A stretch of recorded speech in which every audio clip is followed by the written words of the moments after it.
பயணிகளின் பாதுகாப்பை அதிகரிக்க கதவு இல்லாத அனைத்து பேருந்துகளிலும் தானியங்கி கதவுகள் பொருத்தப்படும் என்று அமைச்சர் சிவசங்கர் அறிவித்துள்ளார். பேரவையில் போக்குவரத்து துறையின் புதிய அறிவிப்புகளை அமைச்சர் சிவசங்கர் வெளியிட்டார். உலக வங்கியின் நிதி உதவியுடன் சென்னையில் 2ஆம் கட்டமாக சுற்றுச்சூழலுக்கு உகந்த 500 மின்சார பேருந்துகள் அறிமுகப்படுத்தப்படும் என்றும் அவர் தெரிவித்தார். வேங்கவேலில் மேல்நிலை குடிநீர் தொட்டியில் மனித கழிவு கலக்கப்பட்ட விவகாரம் குறிப்பிட்ட சமூகத்தின் மீதான அடக்குமுறை அல்ல என்று விடுதலை சிறுத்தைகள் கட்சியைச் சேர்ந்த எம்எல்ஏக்கள் கூறினர். சட்டப்பேரவை வளாகத்தில் பேட்டியளித்த அவர்கள் மேல்நிலை குடிநீர் தொட்டியின் ஆபரேட்டராக பணியாற்றுவது யார் என்பது தொடர்பாக 2 தனிநபர்களுக்கு இடையிலான மோதல்தான் பிரச்சனைக்கு காரணம் என்றும் தெரிவித்தனர். இந்த குற்றத்திலே தொடர்புடையவர்கள் யாரும் கைது செய்யப்படவில்லை. இதிலே மோட்டிவேஷன் முன்விரோதம் என்பது தலித்துகளுக்கு எதிரானதாக இருந்ததா என்பதுதான் விவாதத்துக்குரியது.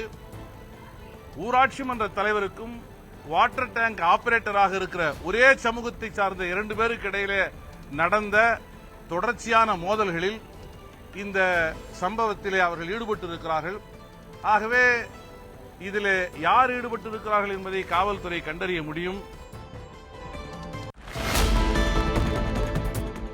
நாமக்கல் மாவட்டம் கொல்லிமலையில் 1 கோடி ரூபாய் மதிப்பில் இரவு வான் பூங்கா அமைக்கப்படும் என வனத்துறை கொள்கை விளக்க குறிப்பில் தெரிவிக்கப்பட்டுள்ளது.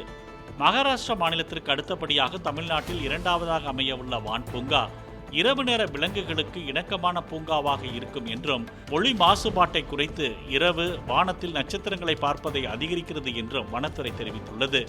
மேலும் தமிழக கடற்கரை பகுதிகளில் ஆமைகளை பாதுகாக்கும் பொருட்டு வருடத்திற்கு 1 கோடி ரூபாய் செலவில் ஆமை பாதுகாவலர்கள் ஈடுபடுத்தப்படுவார்கள் என்றும் வனத்துறை அறிவித்துள்ளது. கோயம்புத்தூரில் உள்ள உயர் பயிற்சியக மரபியல் பிரிவில் பூர்வீக இன விதை பெட்டகம் 10 கோடி ரூபாய் மதிப்பீட்டில் நிறுவப்படும் எனவும் தெரிவிக்கப்பட்டுள்ளது. சட்டப்பேரவையில் பாமக உறுப்பினரின் கேள்விக்கு பதிலளித்த ஏவா வேலு, பெருங்களத்தூர் செங்கல்பட்டு இடையேயான புதிய பசுமை புறவழிச்சாலையில் தாம்பரம் செங்கல்பட்டு வரை 27 கிலோமீட்டருக்கு மேல்மட்ட பாலத்துடன் கூடிய சாலை அமைக்குமாறு மத்திய அரசை வலியுறுத்துவதாக கூறினார். தமிழகத்தில் கிழக்கு தொடர்ச்சி மலைப்பகுதிகளில் காணப்பட்ட யானைகள் முற்றிலுமாக அழிந்து விட்டதாக வனத்துறை அமைச்சர் மதிவேந்தன் தெரிவித்துள்ளார். யானை வழித்தடம் ஆக்கிரமிப்பு புகார் குறித்து சட்டசபையில் பதிலளித்த அவர் 50 ஆண்டுகளில் ஏற்பட்ட விவசாய நிலங்கள் விரிவாக்கம் வழித்தடங்கள் பாதிக்க காரணமாகிவிட்டதாகவும் தெரிவித்தார். மேலும் வனப்பகுதியிலிருந்து 5 கிலோமீட்டர் தூரம் உள்ள விவசாய நிலங்களை காட்டுப் பன்றிகள் சேதப்படுத்தினால் வனத்துறையினர் வேட்டையாடலாம் என்றும், அதே சமயம் சினை மற்றும் பாலூட்டும் பன்றிகளை கொல்ல அனுமதி இல்லை என்றும் அமைச்சர் தெரிவித்தார். தேர்வாய் கண்டிகை நீர்த்தேக்கத்திலிருந்து மீஞ்சூர் மற்றும் சோழவரம் ஒன்றிய மக்களுக்கு 400 கோடி ரூபாய் மதிப்பீட்டில் ஒரு புதிய கூட்டு குடிநீர் திட்டம் தயார் செய்யப்பட்டு வருவதாக அமைச்சர் KN நேரு சட்டப்பேரவையில் தெரிவித்தார். வினாவிடை நேரத்தில் பேசிய அவர், நேமம் ஏரியை நீர் ஆதாரமாக கொண்டு பூந்தமல்லி, கடம்பத்தூர் மற்றும் வில்லிவாக்கம் ஒன்றியங்களுக்கு 110 கோடி ரூபாய் மதிப்பீட்டில் குடிநீர் திட்டம் உருவாக்கப்பட்டுள்ளதாகவும் கூறினார். சட்டப்பேரவையில் என்னமோ நடக்குது, மர்மமாய் இருக்குது என்று எம்எல்ஏக்களின் செயலை குறிப்பிட்டு நிதியமைச்சர் தங்கம் தென்னரசு பேசினார். மானிய கோரிக்கை மீதான விவாதத்தில் பேசிய அவர், மார்க்சிஸ்ட் கம்யூனிஸ்ட் கட்சி அலுவலகம் தாக்கப்பட்டது தொடர்பாக பாஜக உறுப்பினர் வானதி சீனிவாசன் பேசுகிறார். கார்ல் மார்க்ஸ், லெனின் இருக்க வீரத்துருவி விவேகானந்தர் என்று நாகை மாலி பேசுகிறார் என்று கூறினார். தற்போது நயனார் நாகேந்திரன் பேசும்போது காங்கிரஸ் எம்எல்ஏ தாரகை கதர்பட் கைத்தட்டுவதை பார்த்தால் சட்டப்பேரவையில் என்னமோ நடக்குது, மர்மமாக இருக்கிறது என்று தங்கம் தென்னரசு தெரிவித்தார். முன்னாள் பிரதமர் இந்திரா காந்தி போர் அடிக்கும் போதெல்லாம் மாநிலங்களில் ஆட்சியை கலைத்தவர் என்றும், இந்தியாவில் அரசியலமைப்பு சட்டத்தை பற்றி பேச தகுதியில்லாத ஒரே கட்சி காங்கிரஸ் கட்சிதான் என்றும் பாஜக மாநில தலைவர் அண்ணாமலை கூறியுள்ளார். 1975ஆம் ஆண்டு ஜூன் 25ஆம் தேதி அவசர நிலை பிரகடனப்படுத்தப்பட்டதின் 49ஆம் ஆண்டு நிறைவு தின நிகழ்வில் பேசிய அண்ணாமலை, எமர்ஜென்சிக்கு பின்னர் நடந்த தேர்தலில் தோல்வியடைந்த பிறகு மக்கள் மீதான அச்சத்தில் இந்திரா காந்தி வெளிநாடு செல்லும் திட்டம் இருந்ததாகவும், அப்படி அவர் வெளியேறியிருந்தால் நாடு முன்னேறி இருக்கும் என்றும் கூறினார். அதற்கப்புறம் எமர்ஜென்சி வருவதற்கு முன்னாடி இந்திரா காந்தி அம்மையாருக்கு போர் அடிச்சதுன்னா ஆர்டிகல் 356 பயன்படுத்தி ஒரு ஆட்சியை கலைப்பாங்க. இந்திரா காந்தி அம்மையாருக்கு எவ்வளவு பயம் இருந்துச்சுன்னா எலெக்ஷன் தோத்த பிறகு இந்த நாட்டு மக்கள் அந்த காந்தி ஃபேமிலியை பீஸா நொறுக்கி வீசிடுவாங்க என்பதற்காக ராஜீவ் காந்தி அவர்களை மும்பைக்கு அனுப்பி ஒரு சிறப்பு விமானத்தை தயார் செய்து வைத்திருந்தார்கள் இந்த நாட்டிலிருந்து வெளியே செல்வதற்காக. ஒருவேளை நாட்டில் தேர்தலுக்கு பிறகு ஒரு கலகம் வந்தால் நாம் இந்த நாட்டிலே தங்கக்கூடாது என்பதற்காக. ஒருவேளை நீங்க ஒரு நாட்டை விட்டு போயிருந்தா நாடு எப்போ முன்னேறி இருக்கும், வேற வழி இல்லை. 1977 பிறகு அந்த காந்தி ஃபேமிலி இன்னும் பல எலெக்ஷன் நாம் பார்த்தோம். 80ல பார்த்தோம், 84ல பார்த்தோம், பல இடத்துல பார்த்தோம்.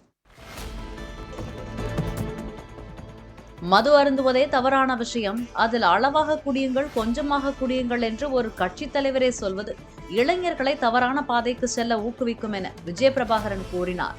கள்ளக்குறிச்சி கள்ளச்சாராய மரணங்களுக்கு எதிராக சென்னையில் தேமுதிக சார்பில் நடத்தப்பட்ட ஆர்ப்பாட்டத்தில் பங்கேற்று அவர் இதனை தெரிவித்தார்.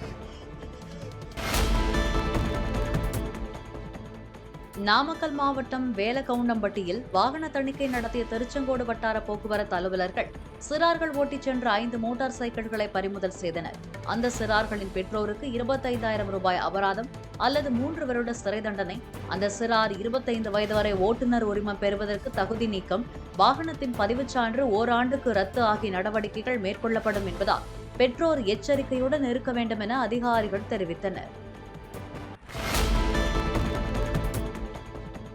காஞ்சிபுரத்தில் குமரகோட்டம் சுப்பிரமணிய சுவாமி திருக்கோவிலில் ஆனி மாத செவ்வாய்க்கிழமையை ஒட்டி சிறப்பு வெள்ளி திருத்தேர் பவனி நடைபெற்றது.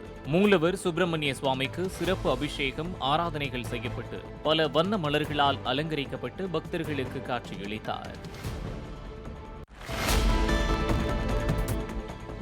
நடிகர் அர்ஜுனின் மகள் ஐஸ்வர்யாவை திருமணம் செய்து கொண்ட இயக்குனரும் நடிகருமான தம்பி ராமையாவின் மகன் உமாபதி புதுக்கோட்டை மாவட்டம் ராராபுரத்தில் உள்ள தங்களது குலதெய்வ கோயிலில் வழிபாடு நடத்தினர். திருவேட்டழகர் கோவில் சாமியை வழிபட்ட பின்னர் அங்குள்ள அரசு பள்ளிக்கு சென்ற தம்பதியர் மாணவ மாணவிகளுக்கு நலத்திட்ட உதவிகள் வழங்கினர். வாணியம்பாடி அருகே தேசிய நெடுஞ்சாலையில் அமைந்துள்ள தனியார் டைல்ஸ் நிறுவனத்தில் வணிகத்துறை அதிகாரிகளின் சோதனை 10 மணி நேரத்தையும் கடந்து நீட்டித்தது. இந்த நிறுவனத்தில் 3 கார்களில் சுமார் 10க்கும் மேற்பட்ட வணிகத்துறை அதிகாரிகள் சோதனையில் ஈடுபட்டனர். தொடர்ந்து அதிகாரிகள் சோதனையில் ஈடுபட்டு பல்வேறு ஆவணங்களை கைப்பற்றியுள்ளனர்.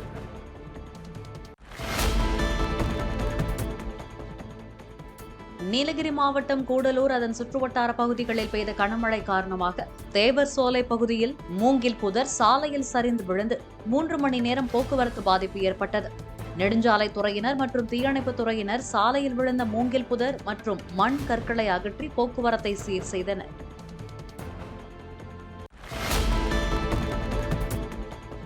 அரசியலமைப்பு சட்டத்தை கொலை செய்து எதிர்க்கட்சியினரை சிறையில் வைத்து காங்கிரஸ் கட்சியினர் தற்போது அறிவிக்கப்படாத எமர்ஜென்சி இருப்பதாக கூறுவதாகவும், காங்கிரஸ் கட்சியின் எந்த தலைவரையும் பாஜக சிறையில் வைக்கவில்லை என்றும் ராஜா பேசினார். திருச்சியில் செய்தியாளர்களை சந்தித்த போது இதனை அவர் தெரிவித்தார்.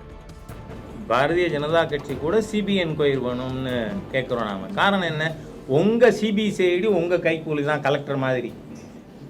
அதனால தான் சிபிஐ என்கொயரி வேணும்னு கேட்குறோம். அது சீஃப் மினிஸ்டர் உடனடியாக ஏற்றுக்கிறது அவருக்கு கௌரவமானது. எங்க 60 பேர் செத்து போயிருக்கான், அதை பற்றி கவலை இல்லை. அது எதிர்கட்சிகளை பேச விட மாட்டேங்கிறீங்க. ஏன் ஃப்ரீ அண்ட் ஃப்ராங்க் டிஸ்கஷன் இருந்தால் முதலமைச்சருக்கு என்ன பயம்?